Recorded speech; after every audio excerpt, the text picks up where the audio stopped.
Browns fans didn't need another reminder that Shedeur Sanders is being judged differently, but they got one anyway. During Fox's broadcast of Cleveland's game, Sanders came up just short on a third down scramble that forced the Browns to punt. It was a bang play. He was wrapped up low, his momentum stalled, and he went down about half a yard shy of the marker. That didn't stop analyst Daryl Johnston from calling it a rookie mistake, criticizing Sanders for not diving forward. That comment landed exactly how Browns fans expected it to.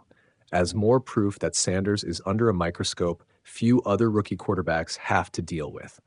Because, let's be honest, when a quarterback is dragged down by the legs, there's only so much physics will allow. Diving forward isn't always an option when your lower body is already being taken away. But instead of acknowledging that reality, the broadcast framed it as another example of Sanders not doing enough. And that's where the frustration boils over. Shedeur Sanders can't escape the negative spotlight and this. It feels like Sanders is constantly being graded on a curve, and not the generous kind. If he's not spectacular, he's criticized. If he makes a routine play, it's overlooked. If something doesn't go perfectly, it's framed as a flaw. That pattern dates back well before kickoff this season. From draft rumors to training camp narratives to weekly broadcast commentary, Sanders has been portrayed as someone who needs to be humbled rather than developed. Even when he's simply trying to extend a drive for one of the league's worst rosters, he's catching unnecessary criticism on national television.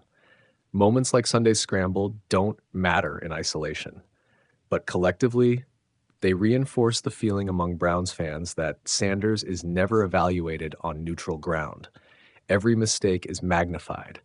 Every limitation of the roster around him is quietly ignored. That's how conspiracy theories are born, not from one comment, but from a consistent tone that always seems tilted in one direction. Is the criticism actually fair? Sanders entered the league with baggage, whether justified or not. There were pre-draft whispers about arrogance and attitude. Some front offices reportedly didn't love his approach in interviews, but since becoming a professional, none of that has shown up in his behavior.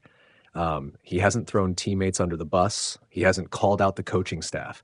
He hasn't deflected blame, even as Jerry Jeudy continues to struggle and Kevin Stefanski's seat grows warmer by the week.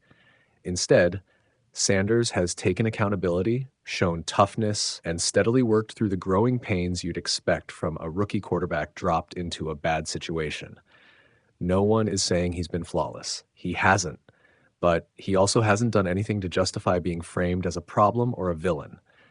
That's why moments like the Fox broadcast sting. Even when Sanders does the right things, leads, competes, absorbs hits, plays within the structure, it still doesn't feel like enough to shake the narrative. And until the loudest voices start evaluating him, the same way they evaluate other young quarterbacks, Browns fans will keep feeling like the deck is stacked against him.